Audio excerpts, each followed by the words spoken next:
why the hell, after you watch Jones basically hand you the game against an overmatched Giants team who's in this game until Daniel Jones decided to fumble and throw a shitty interception out there, I think the only way the Giants are going to fix the quarterback position long term is drafting a quarterback.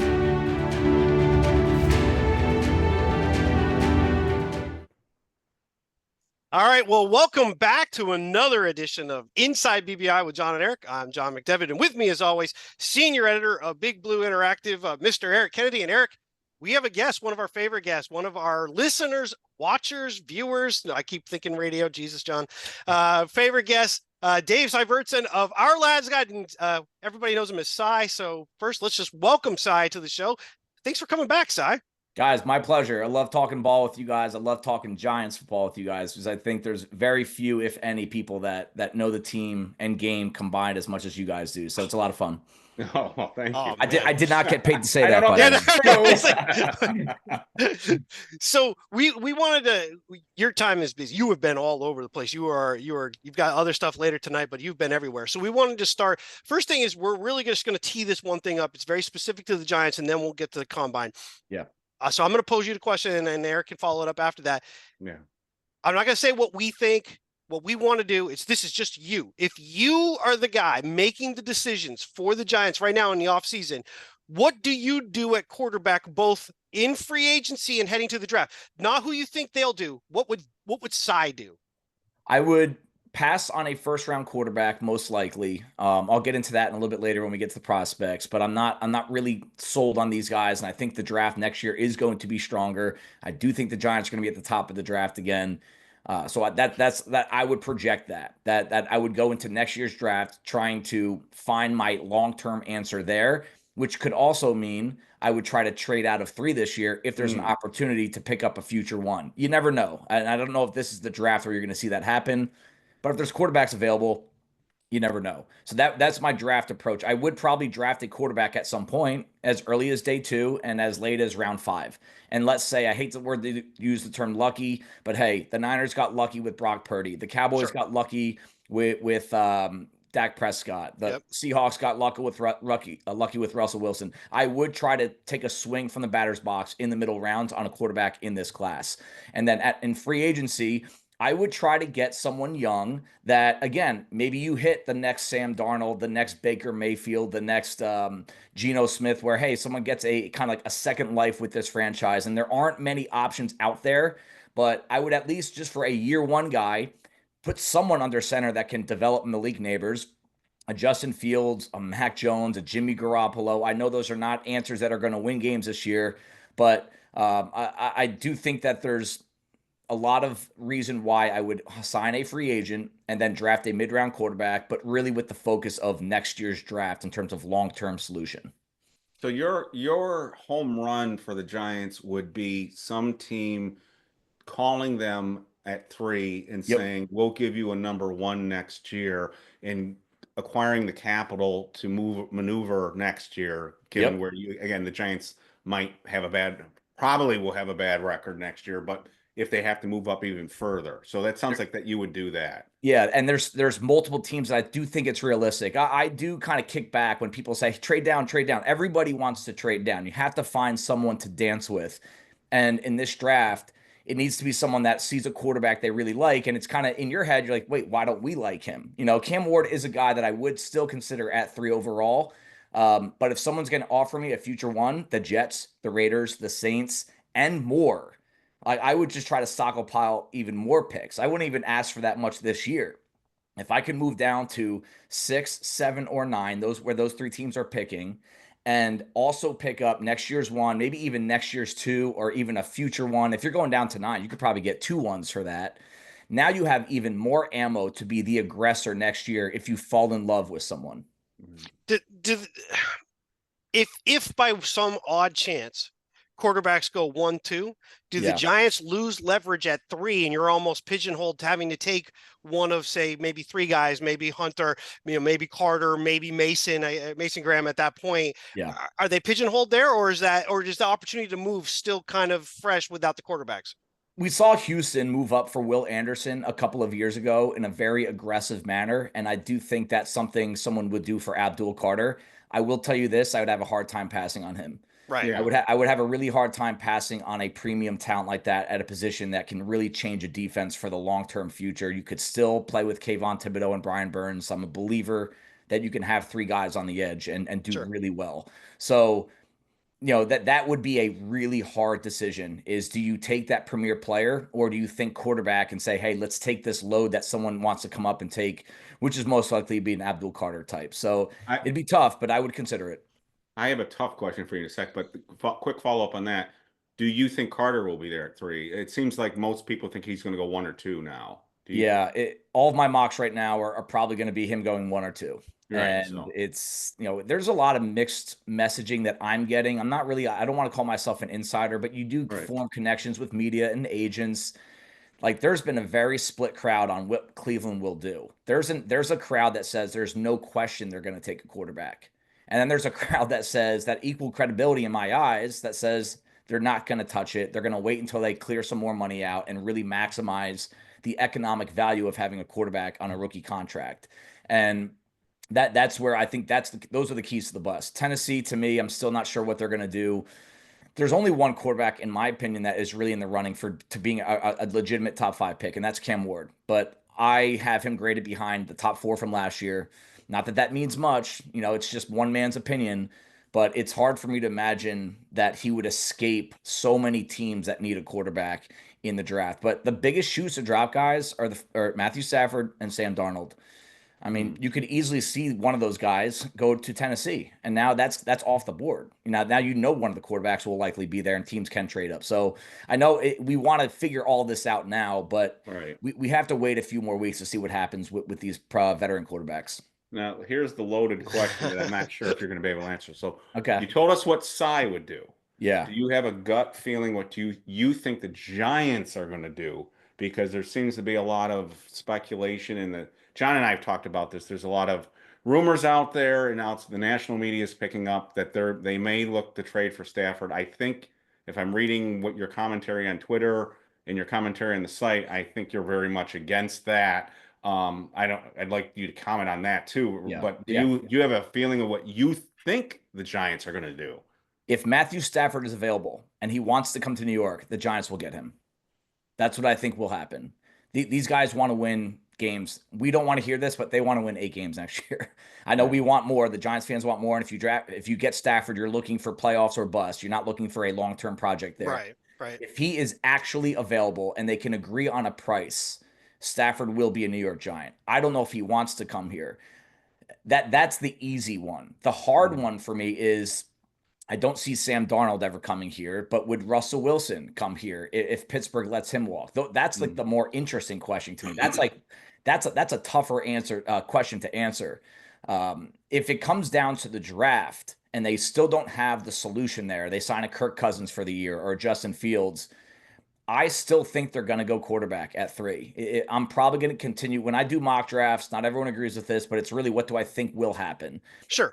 Shedeur Sanders, to me, he's the guy that I think this team wants. I think they're big into swag. I think Brandon Brown loves him. They've been watching him for 2 years. And I honestly think even if they have him graded as the 30th overall player in this board, they're taking him because they have to do something. They have to give legs to the hope of having a long-term job here in New York and having a long-term solution. And it's a swing for the fence. And there are traits in his game. People think, I get called out on Twitter all the time that I hate Shedeur Sanders. I don't. I just don't think he's an elite quarterback prospect. Right. But there are traits to his game that are very attractive that the Giants have not had here. And he brings swagger. And we know Dable likes swagger. You think it's cool or not, don't really care. He likes swag. He likes dog mentality. He likes the attention. I want to ask you real quick, your impression of the Darnold situation.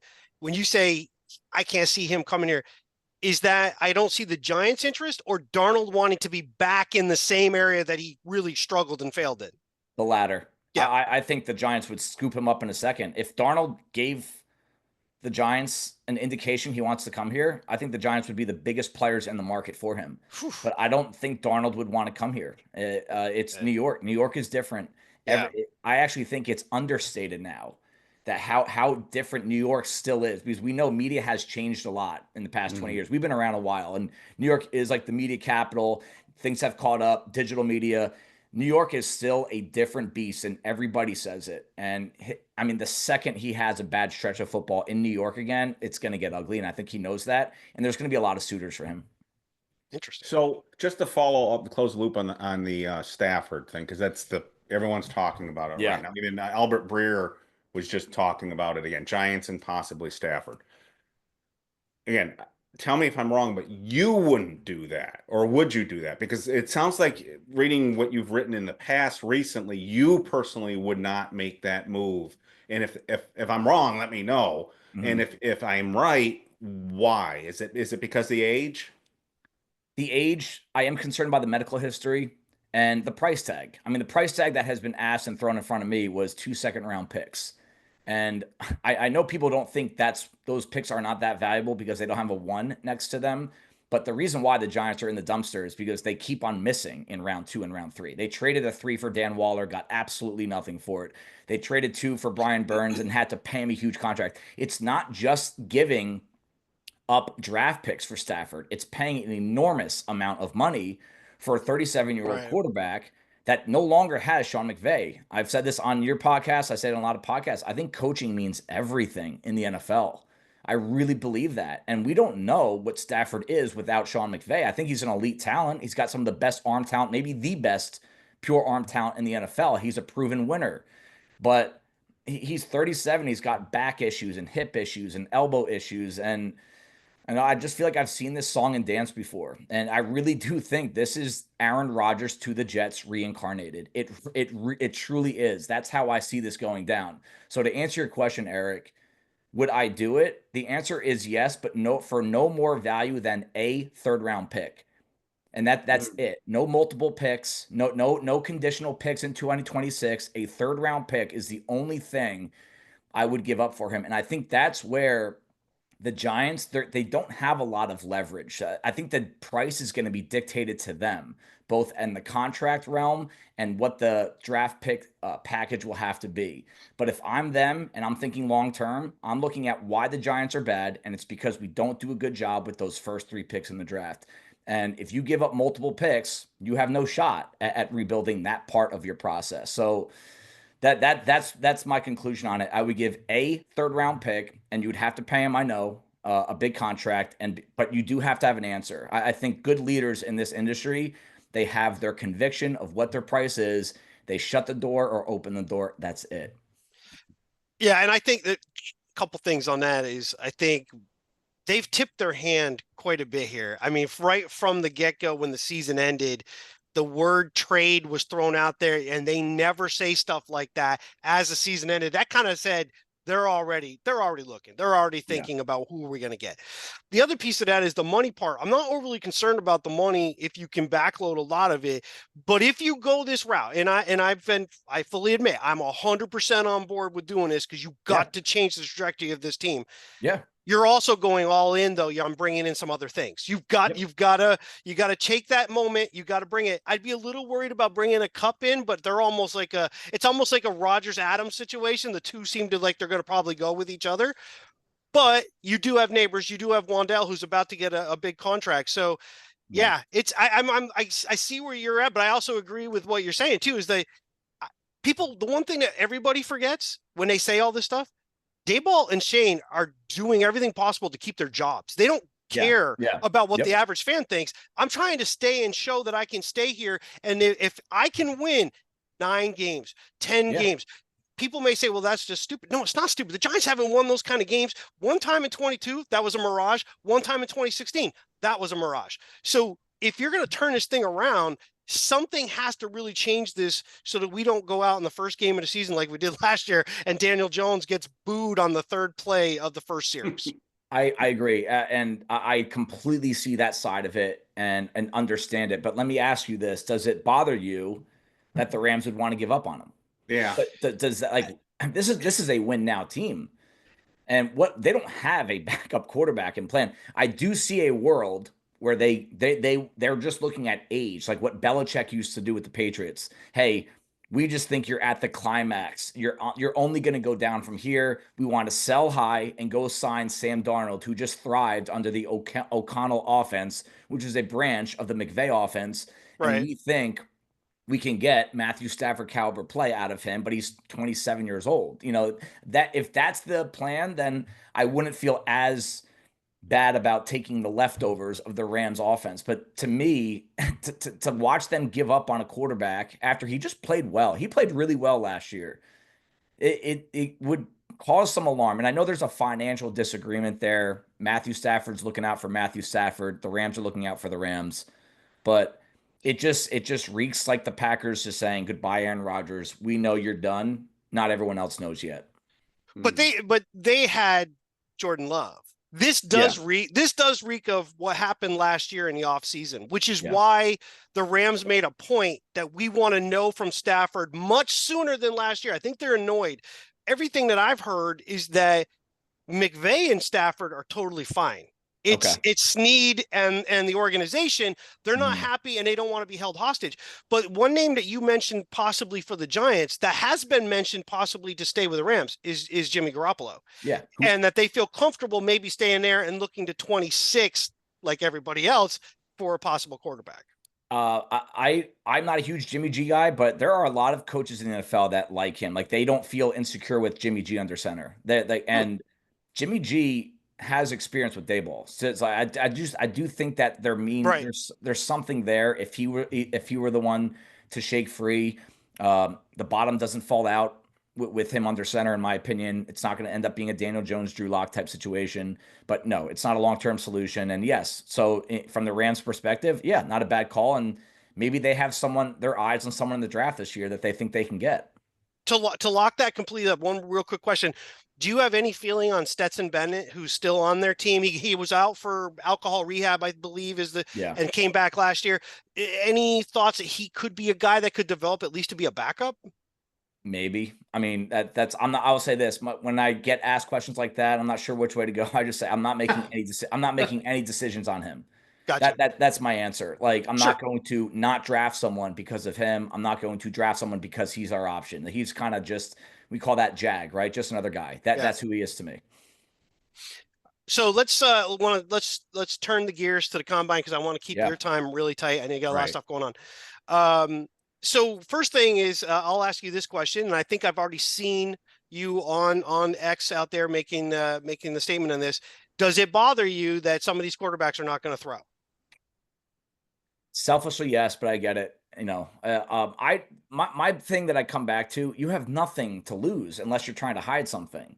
That to me, especially as a quarterback, is all you really have to do is throw the ball. Like I don't care if you run the 40, I don't care if you do the agility drills. Yes, I think in the past 10 years we've seen 3 guys actually get seriously injured at the combine. And maybe that's enough for agents to be like, "No, thank you. I don't." But we've also seen guys get hurt at the pro day. And to not work out, to me, that's the thing that always comes back to me is what are you hiding? Because we've seen the cream of the crop at multiple positions every year go out and compete and show off. Like unless you have something injured, Abdul Carter's not competing because he still is nursing a shoulder injury, which I get. Not sure I completely buy it either, but whatever. It does bother me, but more for selfish reasons. I just like seeing guys on an equal playing field. That's why I like going to the Senior Bowl. It's like they're in the same exact environment. You're in the same exact mindset when you're watching them. And you do pick up on some things when you watch these guys work out at the combine. So I am a little bothered by it, but it's not going to impact a grade or anything like that. So do you look at the combine value being more about the meet and greet, the interviews with the players, and then get the measurements? Or is there really anything on the field that you feel that has a lot of importance? And I'll give you some background on this. John wants to do a combine show, and I'm more than willing, but I've never been one of these combine guys. I'm probably in the minority, but I'm like, I can't get out of this other than the fact that I really know that, boy, that quarterback isn't 6'2". He's really 6 foot even, and he's not as tall. And then, of course, it seems like the interviews. So, and it also seems like more and more prospects are doing less. So tell me if I'm wrong. Again, you can say, Eric, you don't know what you're talking about, but I don't get that much. I don't get that much value out of the combine. Do you think the teams are, other than the measurements and the interviews? I think there's value in everything at the combine. I do think that. So that's why I watch every second of all the coverage, tape it. I'll go back and rewatch some of it even. Um, but yes, I would say to put a number on it, I'd say 70% of this is medicals and meetings. And then 30% is what you could get out of the field. But to me, that's part of the process. And every position, there's something I get out of watching them. Just ability to redirect, the ability to naturally bend, the ability to show control and balance. And even with some of these skill position guys, how easy they make it look. It's I'm not going to move a guy from round 4 to round 2 because he had a good combine. But what it could do is I have so many ties. Like I put guys into tiers and then I end up ranking them. And every year you have, oh, Dave, you had someone 4th here, and 14th over there. I'm like, well, they actually had the same grade or very close. But what broke the tie was the measurements and or how smooth they look at the combine. Like you can literally go from 4 to 8 in a wide receiver stack because of the combine. And it's so to me, there is a value to it, but I want to make sure it just doesn't get overstated. Like you're not going to see someone run a 4.3 and then all of a sudden he goes from round 3 to round 1. Like that's not a thing with me and most evaluators. But I'm sorry. There is value in it. So when you look at like an offensive line drill where they're doing the agility drills, you're paying attention to that because you want to see their footwork. Footwork. Again, I don't want to put words in your mouth. That's it. You're still looking, if you're at a Senior Bowl one-on-ones more than you would be looking at that, right? Absolutely. You're on the right page there. Yep. Okay. Just marrying the two together. Yeah, so here's a kind of a little bit of an off the wall question, but a number of years ago, Lamar Jackson, there was a ton of questions about him, and there were teams that were kind of saying maybe he should play wide receiver. Maybe we should move him to over here, do this. Have you heard any whispers of things about Jalen Milroe that way as a guy who might be a slash type? Let's try him at another position. I haven't, but I think people are afraid to say it now because it didn't really make sense with Lamar because you could tell he was a good enough thrower as a quarterback. But Jalen Milroe, like there are a lot of questions. He has a great arm, but he's not a good thrower, and he's got really small hands. And some people care about that, some people don't. When I see someone fumble and have really weird, inaccurate throws that are on easy, simple layups and free throws, I do think hand size matters. And I think there's more legs to him making a position change than there ever was for Lamar. I want to see him at quarterback, and somebody will put him at quarterback, but he has a running back body. Lamar didn't. He has a wide receiver, long, dangly body. Like Milroe is rocked up. He's 220 pounds, and he's the fastest guy on the field. And his most electric trait is the most electric trait of all the quarterbacks in this class, and it's his ability to run. So I think there's probably some people that do think he's probably going to get a look there at some point. But I still compare him to a Justin Fields type quarterback where, hey, can we just get you to a 7 out of 10 passer, which he has not done yet because he is such an elite runner that you can hide some of the issues. But I do think some people feel that way, John. They're just afraid to say it. Yeah. One of the things you said again on X is the height has become a big deal at offensive tackle.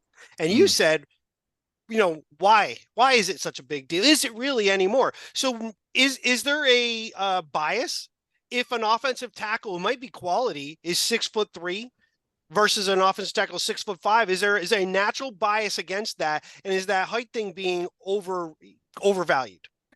Yeah, height to me, it's kind of I got to say this as respectfully as possible, but I think that when you don't have all of the official measurements, wingspan, hand size, arm length, you just automatically associate height with length. And it's natural to do that. In most cases, I would say 9 out of 10 guys that are 6'5", 6'6", they have enough length to play the position.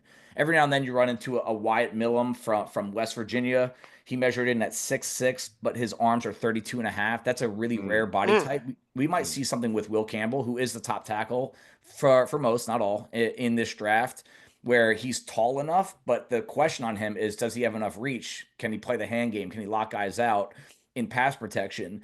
And to me, one of the biggest metrics that I think you guys could pay attention to, because not everyone has access to those numbers until a week after the combine. So I think that's part of it. The name where this discussion came from was the kid from Missouri, Armand Membu. He's not even 6'4". He's 330, and he's got 34-inch arms and 81-inch wingspan. Those are measurements from the Senior Bowl, so they'll probably match up pretty close at the combine. And the discussion there is interesting because my first notes on him were he looks like a guard. He plays like a guard. He's an excellent run blocker. He's a big time finisher. Those are my notes because I looked at 6'4". I don't get the official measurement until the Senior Bowl.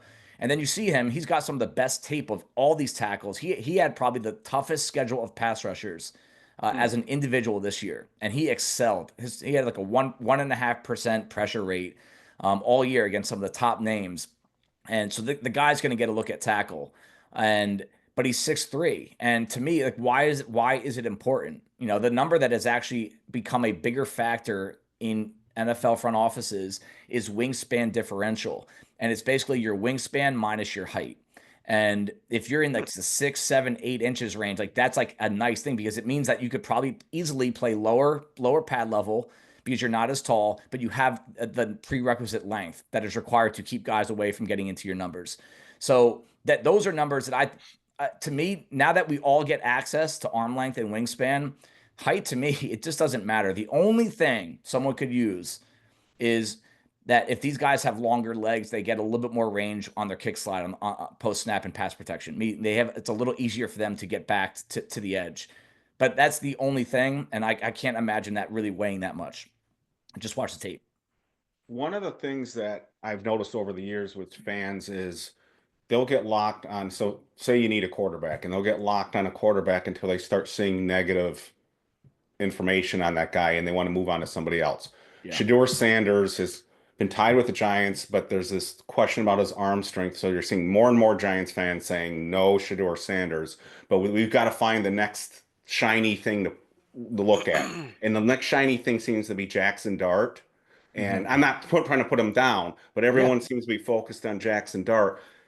Did I just see an post from you the other day that's compared him to Drew Lock, or am I misremembering that? Yes, so, that scared me when I know it's ironic, and it had nothing to do with the Giants either. And it was I went back and I wrote up I'm all done on Jackson Dart. All my work is done on him, and it was eerily similar to what I said about Drew Lock coming out of Missouri. And when I make prospect comparisons, sometimes it's hard to say, all right, is it the NFL version of Drew Lock or the college version? Because remember, Drew Lock, there were a lot of fans of Drew Lock coming out. Oh, yeah. He had a nice highlight reel. Like when his best throws, and I said that about Jackson Dart, the best 30 throws of all the quarterbacks in this draft class, if you take all the throws and you say, all right, give me the top 30, he probably has 15 of them by himself. Like his best throws are fun. And Drew Lock was the same way too. There's just a lot in between them that you just you scratch your head for a guy that started 41 games in college. So to me, that's kind of like what Drew Lock was. Like you would see just so much Jekyll and Hyde in him. And then you see some like sloppy mechanics and really bad decision making. And then you start questioning, do you really know what you're reading from the defense? And then I went down a deep dive hole of quarterbacks that Lane Kiffin has worked with since he's been a hot commodity. And he's got nothing to stand on. Right. And that is something to me. It doesn't weigh a lot, but again, that is something to me that when I see Jackson Dart make the mistakes he made on tape, it's, for a guy that started that many games, I could understand if he started 15 to 20 games and you say, hey, he just needs a little bit more experience. Garrett Nussmeier like that from LSU.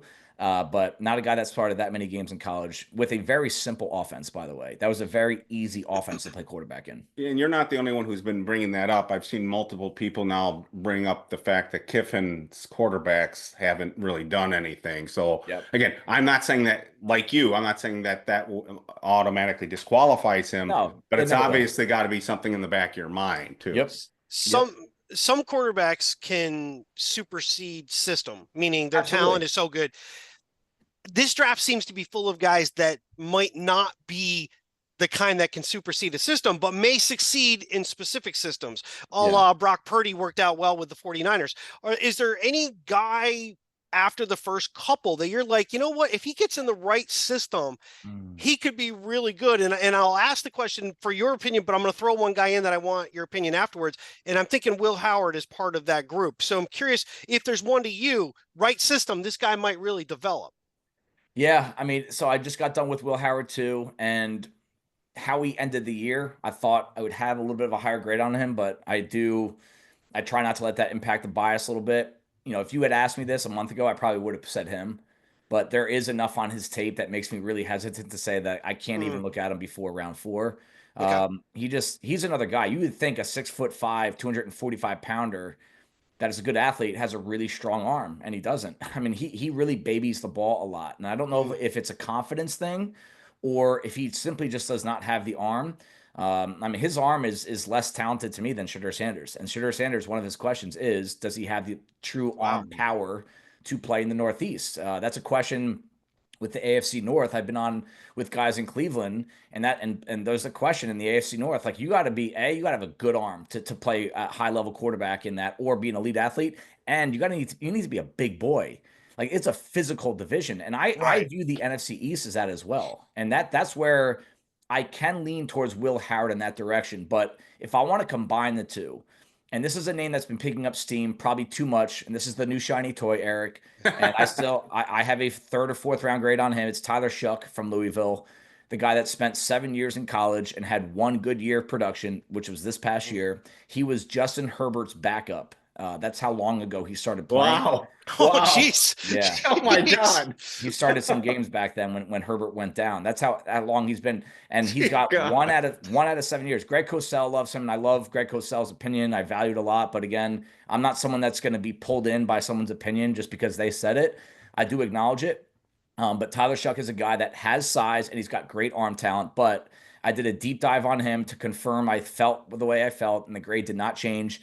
He's got 0 downfield tape that is impressive to me. It's just like one of the worst downfield throwers I've seen. A lot of it's kind of just like dink and dunk, and he's had several big-time injuries, like broken bones left and right. So to wrap up the question, there's a guy that is very polarizing, and I think he's the only one that I think would put into this discussion that I would not be surprised to see him start games at the next level as a day 3 pick, and it's Kyle McCord from Syracuse. Oh, yeah, that's the guy I said. Yeah, he can sling it. He can sling it. He's big. He's tough. He's played in a lot of big games. He's won a lot of games. He's just so, his spectrum is so wide. I mean, as wide as the spectrum of Jackson Dart is, elite and really bad, he's in the same exact category, but his elite is not as elite. So but it's a very similar kind of prospect. So if I understand you correctly, size plan going into this, again, as we mentioned, would be to pass on the quarterbacks at the top of this draft, trade down if you can, and then take at least a flyer, and the Syracuse guy might be your flyer. Yep. And then my late flyer, my Brock Purdy flyer would be Max Brosmer from Minnesota. Okay. I love some of the, a guy that started off at New Hampshire. He went to Minnesota this year. Just a lot of, good, clean releases. He can change up his release, change up his arm angles. He's accurate, and he's got a lot of big time throws on tape as well. But again, it wasn't a lot of it. But that would be my late flyer, Max Brosmer. Well, they've got to start taking some swings at the plate, and it was funny that Shane today said we keep taking swings at the plate. I knew you were going to bring it up. What swings? I did see that. I did see that. I didn't read the presser yet, but I saw someone tweet out. He said that they have to take swings, but then you haven't drafted a quarterback in 6 years. I'm like, I guess they're considering Daniel Jones as one of those swings in the possible trade up for May, but that doesn't count. Well, can you guess which Giants, I don't say media guy, basically came out and said, well, swing was like signing Daniel Jones and signing Drew Lock and signing Taylor. I'm like, I missed that. Yeah. Paul Dottino threw that. And I'm like, come on, dude. Come on. You're digging. That's not swinging. Jesus, you were like the intentional walk guy. You weren't swinging. What are you talking about? I want to go back real quick because I know your time. We're good on time. Okay. We're good. We're good. I want to stick on the offensive line. We were talking about height, so now I'm going to go in a different direction in height. There's a guy out of North Carolina who gets a little bit of press. He's short. He's really short for an offensive lineman. Curious on your thoughts on his ability to actually transition and play. I mean, we are talking a guy who is Chapman, the Giants guy, as an undrafted guy on the defensive line. We're talking small. He's short, but he's stocky. Is he a guy? Willie Lampkin? Willie Lampkin. Yeah, yep, out of North Carolina. Sorry, my bad. I knew it. My bad. Yep. Can he actually play guard, or is he possibly athletic enough to maybe be like a Ricard from Baltimore, maybe move him as a fullback blocking guy? That's where I think his future will be. He played at the Senior Bowl, and I'll tell you what. I mean, it looks like he looks like he got off the wrong bus. Like he looked like he was like, hey, the Pee Wee football field's down there. He is visibly so much shorter than everybody, but he held his own. I wouldn't say he won a lot of his matchups, but he didn't get pushed around. 47-0 as a senior in high school as a wrestler. So that I love seeing that with offensive and defensive linemen. Like these guys, they just know how to play to their size. They don't need to get bigger. They get the most out of themselves. He played at Coastal Carolina for a few years. He has started over 50 games in college. And the name that came to mind to me was Matlock from Boise State, who was a defensive tackle, didn't really make it there. Kind of like a weird, kind of a little too small, a little too slow, but he's powerful, and he's another wrestler in high school. And Ricard, it's a guy that you could put as maybe he's like your eighth lineman on game day, but you put him in the backfield as a fullback in tight goal line situations, so you don't have to carry that roster spot on someone. And you also don't have to use a Daniel Bellinger, who, love the guy because he plays hard, but he's not a lead blocker in short yardage situations. But they have to use it. That's where they have to put him. So I think that's a guy that can fill that role. And I do think there's actually a future with him playing some defensive tackle, or just that really low to ground. Give him 5 to 10 snaps a game, similar to what we saw out of Elijah Chapman from last year. I don't know if you want two of those guys on the roster, but when you're filling a back end of a roster, and this guy's probably going to go undrafted. He did not get a combine invite, by the way, which kind of made me a little upset. I wanted to see him there. But he's the kind of guy that you fill the back end of your roster with because he can do 3 or 4 different things, we think, and I would love to see somebody give him a shot and actually give him a real shot at playing, because I like the way the dude plays. He's just off the chart small. I'm sorry. No. Go ahead, please. I was going to say, so we've talked a lot about the quarterbacks. Say the Giants are at 3, Carter's off the board, and they're not going quarterback. Obviously, Hunter's there. There are other players there. Before we talk about trade down maybe to 6 or something, if you're staying at 3, again, we had this conversation months ago when you came on, and we said things change. And this was before the season started, and we were talking about Milroe then. Now months have passed, and look where I had Cam Ward on the card. Remember, so we're at February 25th right now. I know your views are going to change between now and the end of April. But what do you, if you were the Giants and Carter's gone and you're not going quarterback, what are you doing at 3? I mean, there's only 2 options at that point, and it's Travis Hunter or Mason Graham. And I think it kind of comes back to what is the philosophy of this team. And Mason Graham, to me, is probably the smarter decision for the long-term future of the team, because he's a weapon against the run and pass. If anything, I actually think he's a better run defender than he's a pass rusher. And you wouldn't think that by watching him move, but his lateral movement and his shuttle, you'll see it if he does a shuttle at the combine. It'll probably be one of the best you'll ever see from a 300+ pound defensive tackle. He's an ideal complement next to Dexter Lawrence. And that's the kind of guy, like we've talked about, creating an identity on this defense and on this team overall. I mean, you get those 2 guys in the middle with 2 solid options on the outside, and Brian Burns, Kayvon Thibodeau. You're cooking now. I mean, that's a great front 4. Travis Hunter, to me, though, it's tough to pass on him from the fantasy perspective of like, hey, a 2-way player, a guy. I think he's a dynamic playmaker with the ball in his hands. I want to see that guy get 5 to 10 touches a game. So I'm in the minority. I talked with a team yesterday that said, no, he's corner all the way, and we'll give him some packages. And I think that's the predominant view on him. I love him with the ball in his hands. I've watched so much tape of Shedeur Sanders, and I mean, Hunter is different when he gets the ball. He's a different level of toughness, speed, and vision, and football intelligence. I mean, you put that with Malik Neighbors, you might not need to go huge at quarterback. Like, those guys can make everyone else better. So it's a tough decision to me. And, if I had to make the decision right now, I had to go hand in a card in,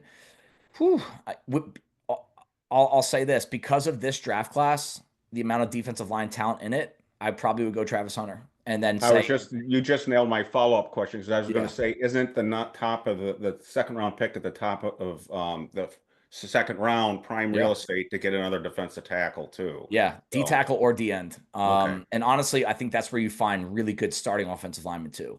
So I like the idea of getting the prize of Travis Hunter. And, do I trust this coaching staff to get the best use out of him? I'll be honest with you, I don't. and I would love to be proven wrong there. But I've said this about Travis Hunter since last summer. Whatever you're going to do with him, there needs to be a very specific plan. And there are just coaches in the NFL that I would trust so much with that decision.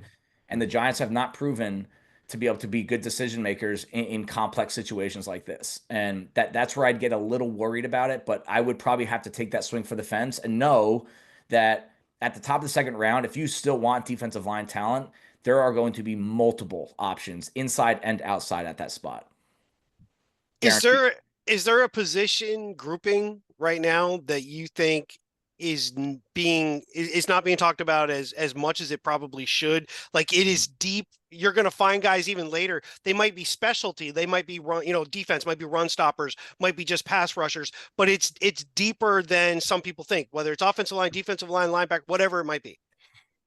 I mean, everyone's talking about the defensive line at this point. So that's kind of like the low-hanging fruit. But to me, I don't know if the Giants need it, but there are so many good running backs and tight ends in this class. Nice. Like, just a countless amount. Like, and meaning rounds 3 and 4, there's going to be guys there, maybe even round 5 at running back where that can give you your dual rushing attack for a long time. And when I do play with any sort of like mock draft scenarios, I am kind of always looking at that running back spot, round 4, round 5, because there's always going to be good names there. And what I like the most about the running back group is whatever kind of back you want, there are multiple options of that kind of back. A fast, explosive pass catcher, a big bruiser between the tackles, a guy like Tyrone Tracy, who used to be a wide receiver, but now is a running back. He's a little raw, but he's got upside. A lot of those options on both sides of the ball. So those are two spots that until you have the solution, you should be drafting into that spot. And the Giants, Right. I like Tracy, I like Johnson, but this is where bad teams draft bad. They think they have an option that they drafted, so they're probably a little biased, and they pass on good players at those spots. And the Giants, fortunately, draft weekend, are in a spot where they don't need to cross basically anything off. If they find a really highly graded player at any position from round 2 on, do it. Even including tight end guys. I like Theo Johnson. I liked him a lot last year, but there are tight ends in this group that are very different than him, and I do think a 2 tight end approach is not a bad idea. Plus, he's coming off an injury. He's got a leg injury too. And we have a connection to a particular college. We seem to be leaning towards guys connected to the Ferentz coaching piece. We now got Liddell Betts. So Iowa's got both a running back possibly in the mid rounds and a tight end in Luke Lachey. These are guys that both guys later on, if we end up getting them, they're our new running backs coaches right out of Iowa. I'm a huge Caleb Johnson guy. He was actually one of the first reports I wrote back in December, and I have a late first round grade on him. So nice. If he is there, it wouldn't be popular and it might not be smart. There probably are guys that you should take above him, but if he is there at the top of the second round, he's in the discussion at least. You can't ignore the trenches rounds 1 and 2 in this draft. That's kind of like one thing I'm going to hold pretty strong on. You can't go into round 3 without adding talent to the trenches, and I don't care what side of the ball you do either. There's a name that I'm looking at on the offensive line that I would love to see as the second round pick, and it's Donovan Jackson from Ohio State. He's been a guard there for a long time. He got shifted out to left tackle when Josh Simmons went down with an injury against Oregon, and I think he was probably one of the MVPs of that entire roster, both sides of the ball, for stepping over to left tackle and playing at a really high level. 34-inch arms. He's going to be a guy that can play out there if you need to, but he is a week 1 starter at right guard, and I think you guys know how I feel about the offensive line. You make that group better, everyone else is better. Totally agree on that. So I'm going to ask you one, and I'll let Eric finish because I know we'll keep it tight for you. Yeah, let's keep it tight. One guy, probably late if he gets drafted, but I'm just curious on the defensive line. Cameron Jackson out of Florida. Huge dude. Pretty much a run stopper, 6'6", I think 342, and they might be being generous on the 342. That was probably before breakfast. Thoughts at all on him? I mean, he seems to be strictly a run guy. Yeah, definitely a run defender only, which is not the worst thing in the world. To me, the Giants have that in Jordan Riley, and he has flashed enough to me that I'd like to see him play a third year. I'd like to see what he's got next year, and if you have to move on from him and DJ Davidson, you do. Those guys are not hard to find every year. But Cameron Jackson, I have 6'6", 340. Which is, even for nose tackles, that's a rare frame. Like that is a really big boy. A guy that big it's really hard for them to play with good pad level. And in the NFL, big doesn't always matter that much. If you don't play with good pad level, you're going to get pushed around. So to me, he's a guy that plays 5 to 10 snaps a game, and he's not going to impact the pass rusher. So to me, it's like just a round 6, round 7 guy. And I haven't seen enough flashes on him as a pass rusher to say that he's going to be anything more than your 4th defensive tackle and a guy that's really just a specialty guy. But if you need size, you need presence, not a bad option. But for the Giants in particular, they already have it. And I think you have to look elsewhere. Gotcha. Tying in, getting off the draft a little bit, but it's related to the draft. So again, Shane mentioned today, as a lot of Giants GMs in the past have mentioned, that you want to go into the draft not shopping hungry. You want to get as many players, the roster more settled going into the draft, so you're not forced to. Is there anybody in free agency? I don't know if you've even looked, but you thought, man, I know the Giants are going to only probably have the resources or the desire to only go after 2 or 3 more expensive guys. Is there somebody out there that you said, man, if they get that guy, then they go into the draft with more freedom? Is there somebody who's caught your eye in the free agent market that you think might help them going in the draft weekend? I have one, and I kind of have 2, but 2 to me is probably a bad idea. Okay. But I'll give you both. One of them is Byron Murphy, the corner from Minnesota, because he's plays very well in zone coverage. He can do both. He can play inside and outside. And to me, I do think Andrew Phillips is a solid nickel. He'll be here for a long time in that role. But you always want to have a guy to back him up in case he gets hurt. And Byron Murphy, to me, he kind of knocks 2 birds out with one stone. He's going to get paid, though. You're going to have to pay probably top dollar for him. Right. And that's where the Giants are going to have a hard decision made. The cap went up again. You guys saw that, I'm sure. Yep. I don't think that's stopping, guys. Like, I think that's going to continue to happen. So every time we talk about overpaying someone, at some point you have to do it. And Byron Murphy is, to me, he's young enough, he's productive enough, he's healthy enough, and he's versatile enough. And he's a combination of talented and a leader of the locker room. And I do believe in leadership and having good guys in the locker room. I do think it can get overstated. You have to be a good football player, and good guys don't necessarily win football games. But the Giants, to me, the bottom can easily fall out at cornerback with the group as is.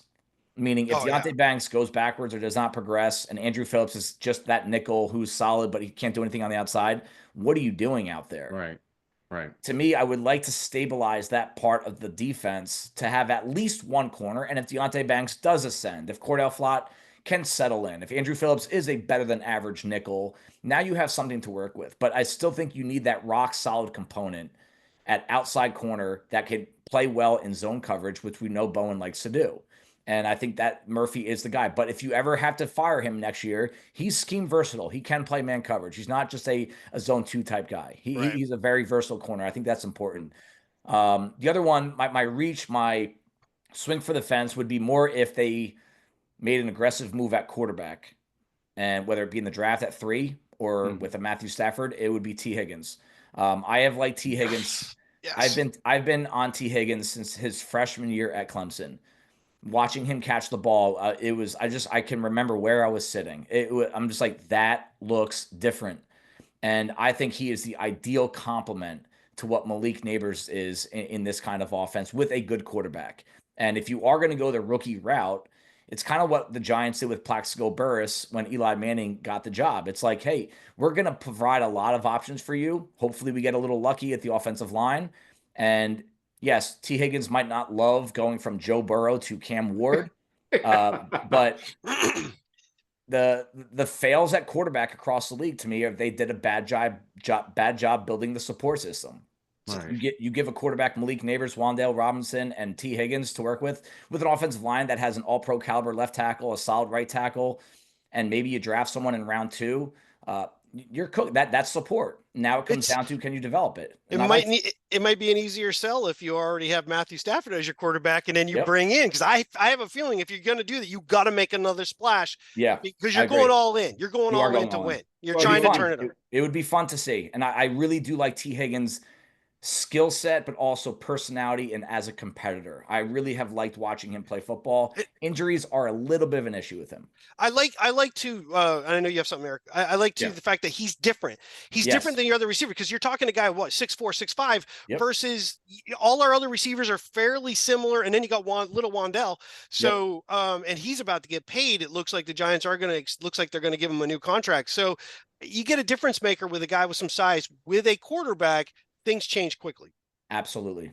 Well, the issue too, and you sort of stole my second question, which is great, is we know from Hard Knocks and our perception of the team that they knew they had another issue at corner. This is before Deontay Banks regressed this year. We know they wanted a corner in the second round that went before them, and we know they were looking at defensive tackle. So we know that those, even going last year, they foresaw those being needs. But the one position no one's talking a lot about is a wide receiver, because they only have 4 wide receivers under contract right now. They don't have any, they are 5 if you count the guy that just signed from the Kansas City practice squad. So to build off that, we talked to one of the people that we outsource some stuff with our lads about the team needs section of our draft guide. We have our opinions, but we outsource an analytic approach to what teams need.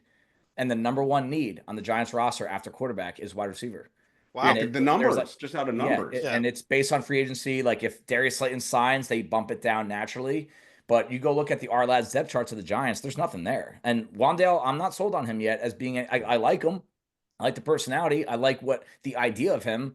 But you can find that kind of slot receiver in the 4th round of any draft any year in terms of what he's already done. I think he can do more, trust me. And I think the Giants believe that as well. Right. But as of right now, what he's done is not impressive. It's just Wandale is one of those guys in your game reviews, when you do the game reviews for BBI.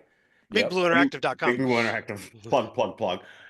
It's funny. You almost have a sort of a schizophrenic approach with him, because there are reviews where you love him and you're I like the idea of him. And then 2 weeks later you're like, and it's, if Wandale had turned out to be who we hope he is, Jalen Hyatt turned out to be who we hoped he would be, Evan Neal, Kayvon Thibodeau, the needs of this team would be far, far different. It's just, that's one of the problems, is they're not developing some of these guys. Yeah. I mean, it's huge. I mean, I'm looking at I've started to separate my wide receivers of guys that I think are going to be slots at the next level, right? Instead of grouping them with outside receivers. You have Kyle Williams, Xavier Restrepo, Tez Johnson, Ty Felton. There's all these guys that are, and what I write in there's Jalen Noel. I love that kid.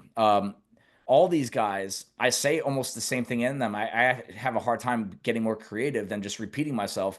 Those kind of guys with really small radius, meaning short arm, short wingspan, you need a very accurate quarterback. You have to be accurate. They're not going to bail you out with balls that are away from their body. And I remember Wandale Robinson, his frame is off the charts small. Like, he's a short guy, but his arm length, I think if I remember correctly, he was 29 or 28-inch arms with a 68-inch wingspan. Like, you can count on one hand how many times a receiver has had success at that size. And usually the guys that have had that success are with all-time quarterbacks. Wes Welker, like, is he Wes Welker without Tom Brady? Julian Edelman, is he Julian Edelman without Tom Brady? Like, these accurate guys that truly know how to use those guys. And, I looked at a lot of those deep numbers on Wendell, and it does sound like I'm killing him, but like what he's doing on average depth of target and average yards per catch and not having enough explosives, you really need to scheme things in for a guy like that. And that I get nervous about receivers that need to have things schemed up for them to actually produce. Okay. Which again, I can't believe how these guys didn't succeed with Daniel Jones. So nail in the coffin. Okay. So we've kept you on for a long time. I know you got other stuff to do, so we want to wrap it up. Last thing you want to say? First off, follow Cy on X. It's at Ourlads_Cy, SY. So you can follow him there. And of course, I'll have all the links and all that stuff. Anything else that you think people should look for at the combine in terms of like a player to watch or groupings, or just anything in particular that you want to pass on of like what you're seeing at the combine? Yeah. The one message I would get out, especially for Giants fans, is that this team is pretty far away from being a really good roster. And I don't say that to be negative or funny or anything like that. I say when you go into watching the combine, try to not obsess over just the quarterbacks. I know that is the biggest shoe that needs to drop, but this team needs offensive linemen. They need more pass rushers. They need a corner. They need more wide receiver talent. They need a backup running back. They need a tight end. I would even say linebackers on that list behind McFadden and Okereke. Like, look at all of these guys and say the only way the Giants are going to turn this around is not just the quarterback. They need to hit doubles, triples, and home runs in rounds 2, 3, and 4, and then maybe get one in round 5, 6, 7 over the next 2, 3 years. That's the way it's going to happen. So when you start watching guys, Savion Williams from TCU, Alec Eomoner from Stanford, Jack Betts from TCU, Arian Smith, who might run the low 4.22s and the low 4.2s. Watch these guys and try to visualize what could they do to the Giants if they get the quarterback right at some point, whether it's with the draft pick or Matthew Stafford, because the quarterback is not going to solve all these issues. You need to get better players, both at the top and bottom of the depth chart. So I would just challenge you guys when you're looking, try to look deeper than the quarterback, and maybe even for this weekend coming up, don't even look at the quarterback. I know that's going to be tough, but trust me, there's a lot more to get out of the combine than picking what round 3 quarterback you want to get. That might be a backup someday. And it sounds like it might not be a bad idea for the Giants to consider maybe multiple trade downs. I would love that, Eric. I would love it. Yeah. Maybe Howie Roseman can work for the Giants draft. Yeah, nice. Nice. Well, first off, thanks again for being on site. I know you're going to be super busy with a lot of other stuff. We're going to just take a break. We'll come back. We'll finish it up. Thanks for Cy from Our Lads. And again, it's at ourlads_Cy, and we'll be right back. All right, well, welcome back. We took a small little break. You don't know that. It doesn't seem like we did. But we just had Dave Syvertsen on of Ourlads Scouting at ourlads_SYSY on X. That was a lot of fun. Get a lot of information for Cy. He's really busy tonight. He's got a couple other interviews. I think he's doing one for Vegas, and can't remember. I think we said Chicago. I think was another one. I can't remember. So he's he's gonna be busy. So just some thoughts, Eric. What your first thoughts on kind of what Cy had to say? Yeah, and I just want to plug his content, not just the ourlads.com, which is again one of the best, if not the best, scouting draft guides out there. And I've been, and what's that old? I don't just buy the product, I own the company. I've got a stack of Our Lads guides going back to the 80s. I mean, so my money's where my mouth is on this. I mean, so they're great, but there's putting out more and more content on YouTube. So I watch a lot of YouTube through my TV, and on that channel, I'm getting Our Lads content all the time. So if you're really into the draft, I recommend start watching their content in the draft. Regarding when he came out, I thought it was great. I think he didn't surprise me, but anything he said, because I've seen his commentary on X, and I've seen a lot of his commentary on the website on Big Blue Interactive.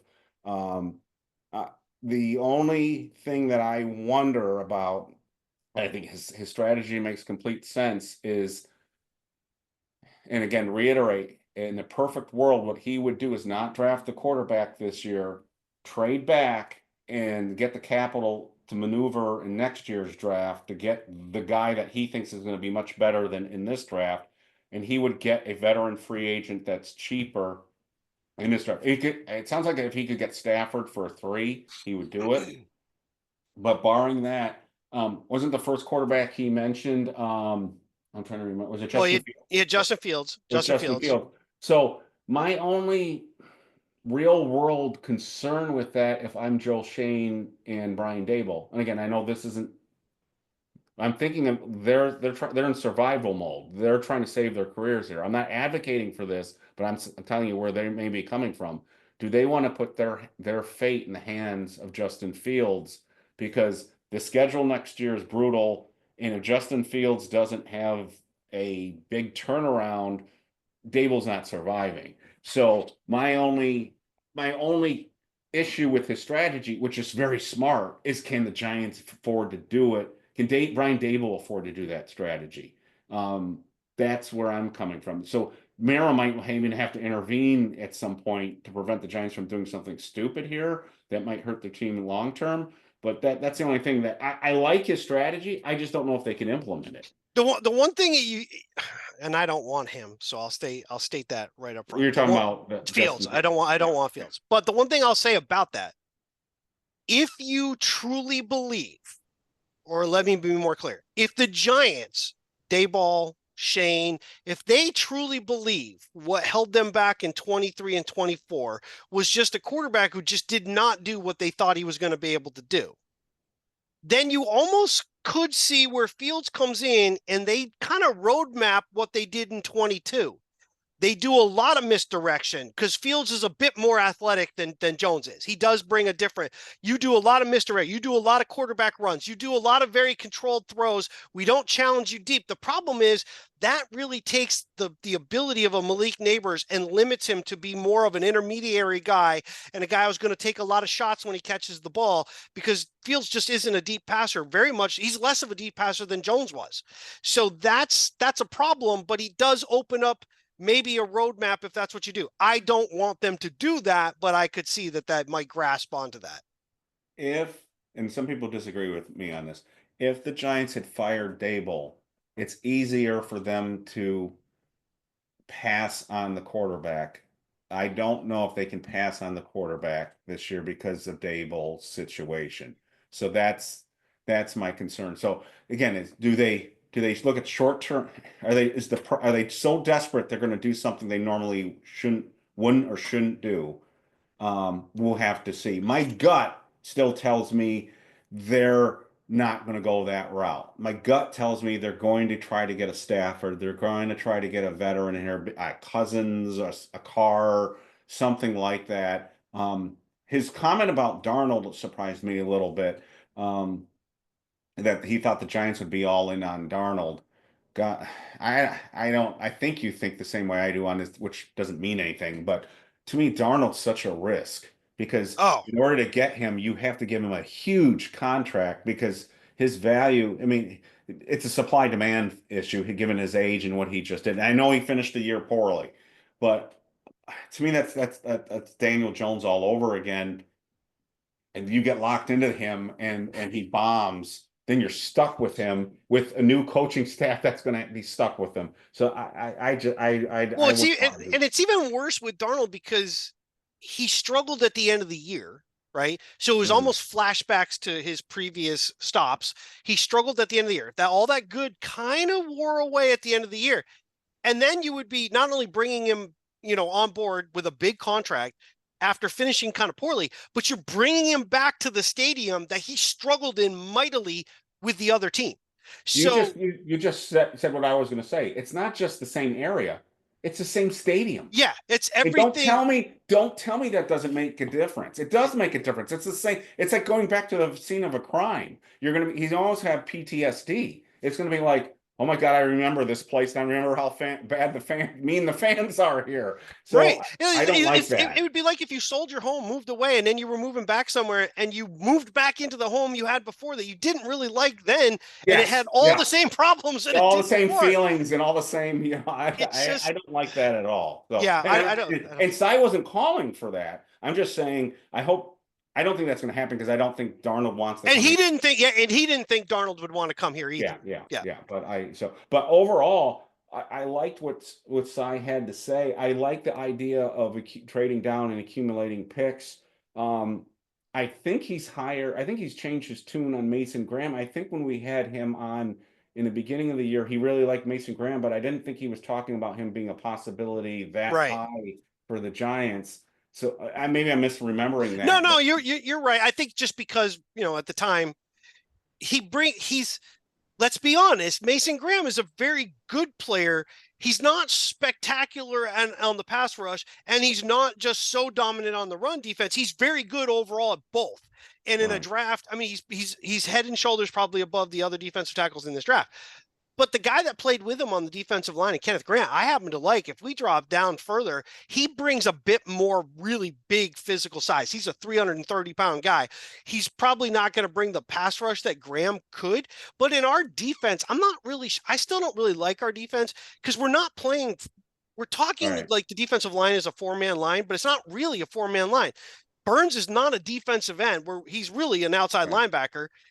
Thibodeau isn't really an outside linebacker, but he struggles to be a defensive end. He's kind of in between the two. So when you bring Graham in, you're really still talking just 2 defensive linemen. And do those guys, does he make it such a difference that our run defense improves? I don't know. Well, who do you think would be willing to trade up at the Giants pick? Do you think the Raiders? Are you looking at the Raiders? See, I wanted to ask Cy this because I knew he was going to be with Vegas, and we kind of ran late on the time, and I didn't want to keep him longer than that. I have a weird feeling that if Sanders is there and the Raiders are willing to jump up, that's our trade partner right there. That's what I think too. The other option is the Jets. Yeah. Because they seem to be, what's weird is I guess Aaron Glenn got kind of snippy with people asking him questions about his quarterback situation. Then there's all of a sudden there was stuff coming out. Well, the Jets might be able to ride with Tyrod Taylor. You're not riding with Tyrod Taylor. So if you have a shot at a Shedeur Sanders, I mean, the Jets want to make a splash, which they do. They could easily be a trade partner as well. So you look into Vegas, you look at the Jets, those 2 teams could kind of be in the market. And then there's the weird part with the Saints and Derek Carr. Does he get released, which I think he does. But if not, if there's a trade to happen, it would have to happen way early in free agency because the Saints need to clear near cap space. But would the Giants want to take on that contract? Right. Well, part of the thing that makes me wonder why the Jets deal might not happen is so Mara had his comment, I'd hate to see Saquon end up in Philadelphia. What if Mara is saying, I'd hate to trade with the Jets, them get the quarterback who ends up being a star in New York, and it's the guy that we passed on. So I could see Mara having a problem with trading with the Jets just because they might get the guy who a lot of Giants fans, I know there's a lot of Giants fans that don't like Shedeur, but there are a lot of Giants fans who like Shedeur. And by the way, the one thing about Shedeur's game is accuracy, and I'm not saying you should draft a quarterback just because we have Wan'Dale Robinson, but having Shedeur would help Wan'Dale. I mean, with the arm issue that's I mean, and I want to be clear too, because I know I get bashed on my opinion on Stafford. The one thing I'll say is I don't get swayed by somebody else's opinion. So if you don't like my opinion, that's fine. That's your right. Are you saying you're stubborn? No, it's not a matter of being stubborn. I'm just, I believe I know football, and I believe I can look deeper than just, I don't hate the Giants. I know we're fans. I'm glad you don't hate the Giants. But the Giants podcast. But let me be clear about this. I think there are Giants fans who hate the Giants organization, not the team. They hate the organization, and every single thing that they may do is always looked at. And I've seen people comment on it. They're like, "This is the worst thing." Blah blah blah blah. But what is your goddamn answer then? Yeah. It can't be just to draft one of these guys, but you can't just sign a guy that you know you're going to lose 3 games. Only people that make those comments are the people like us who have absolutely no stake in this game at all. Dayball and Shane are coaching and playing and putting things together for their careers. Right. Whether you want to admit it or not, if you like it or not, that's simple the reality. They are trying to save their careers here. And they're not the only ones, right? There are other teams out there. Let's look at Pittsburgh, right? Yes, they have a coach who's been there forever, and he's one of the best coaches of all time. But his shine is starting to dull. They lose in the playoffs regularly. They didn't make the playoffs. They're struggling, and guess what? They don't have a quarterback either this year. So now they've got to find one. They've either got to sign one of the 2 guys that are becoming free agents, Wilson or Fields, or they got to go get one. They're in no better shape than we are. They have less at wide receiver than we do. They have George Pickens. That's it. They have a couple of running backs, but both of them, I believe, are heading towards free agency. So that Steelers team has issues.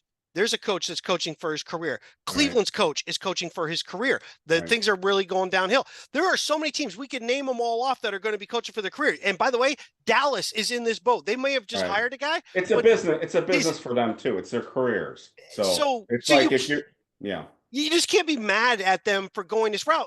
I personally believe it's expensive. Yes. Is it dangerous? Possibly. He's older. I get it. But if you can get him in and you get another guy outside at wide receiver, we all of a sudden now have 3, maybe 4 if you count Hyatt. We might have 4 wide receivers. Guys with like Hyatt with speed with a guy with Stafford's arm becomes a much different animal than it was with Jones. That opens the running game up. It makes our offensive line not have to be so perfect because the quarterback is really good about reading what he needs to do and gets rid of the ball. So it improves a lot. It takes the pressure off you having to hit a home run at 3. You can actually accumulate and add more. That's my thoughts on it.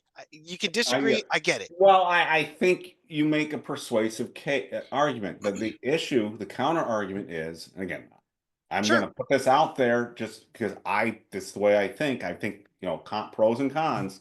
Yep. Is what Cy said. I actually used the same example Cy did tonight. I used it earlier today. It smells of Aaron Rodgers 2.0 with the Jets. Do you remember when Aaron Rodgers signed with the Jets or got traded to the Jets and the reaction of Jets fans? Sure. We're going to the Super Bowl. Even the following, after he got hurt in the opener and he came back the next year, they were doing it again. They were the same thing. We're such a strong team. And then it didn't work out. And now that initial sugar rush is gone, and they're left with a mess on their hands. I'm not saying that will definitely happen if the Giants acquire Stafford, but I'm saying it's a legitimate possibility. You got a 37-year-old quarterback. Sure. Say he wins 9 games this upcoming season. Giants may or may not make the playoffs. If they do, they bounce out early. But say that's what happens. Say it happens again the following year, then he's done, and then you're back to where you started, and you're having to address the quarterback position. I know what your view is on it. Don't worry that far down the road. You can't think that way. I'm just saying no. It's a legit concern. I mean, yes. So I'm saying it's not a great answer, but the case you made last night on the show when we were on New York Giants Rush show and you made was very persuasive, and they made the same argument. It's very persuasive. It's this. We gotta change the culture. We gotta change the direction. We gotta get moving back in the right direction, and we got to keep the people that are on this team, Dexter Lawrence, Andrew Thomas, Burns, Neighbors. We got to keep these people engaged and hopeful moving forward. That's very persuasive. So you can make strong cases for both. My position right now is similar to Cy's. Is I wouldn't mind getting Rodgers at all. I just don't want to give up that 2nd-round draft pick. I do not want to give up that 2nd-round draft pick. And if he's talking 2 second-rounders, and I know you've talked about moving back down, I just don't want to give up that. The cost is high. Almost a 1st-rounder. The cost is high. I don't have a problem if it's 3 and 3. I know Cy said no. I would do a 3 and a conditional 3, and I know we're gonna. I would probably do that. I'd probably because you can, and then you move down. You can make that up. You can make up the 3. You can make up the conditional 3. The one thing I'll say real quick to what you said. Yeah. You know the parallels that is very interesting between what you just talked about with Aaron Rodgers and the Jets and the Giants of last year. Mm-hmm. Both these teams were in hard knocks, and everything fell apart afterwards. You saw the Jets. You saw the Jets on Hard Knocks when they got Aaron Rodgers. You're watching Robert Saleh talking about we got Rodgers and all the stuff. We saw him on the sidelines in the preseason game against the Giants. They didn't even play Rodgers, and they were talking about we got Aaron. They acted like they were already preordained to go to the Super Bowl, and they fell apart. Right. The Giants, on the other hand, they were pretty cocky. Got Daboll with his legs up on the freaking table, and he's saying F this to John Maris. He's kind of weird to drop the F-bomb on John Maris. Just kind of odd. And then you're talking dog, my dog, he's a dog. I could care less about any of that shit. And the team fell apart. You look pathetic. The difference between Rodgers and Stafford, though, is Rodgers brought a whole bunch, and he also expected to bring Donald Driver. He brought Lazard. They went and got Bakhtiari, but then he couldn't even play. I mean, right. They went out of their way to get these guys that were Rodgers guys. And I don't see Stafford as bringing this conglomerate of No, no, things. no. I mean, Christ, Rodgers was almost playing GM for that team. You got Yeah. the like, who's Yes. running this team? So I don't think Rodgers is going to be like that, and I don't think the Giants organization is stupid enough to, and I don't think Giants fans are as stupid as Jets fans to get that hype. I mean, we would not be yelling Super Bowl if we had Rodgers the way the Jets fans were yelling Super Bowl. I mean, I'm sorry, Stafford, the way the Jets fans were yelling Super Bowl with Rodgers. I mean, Right. they jumped.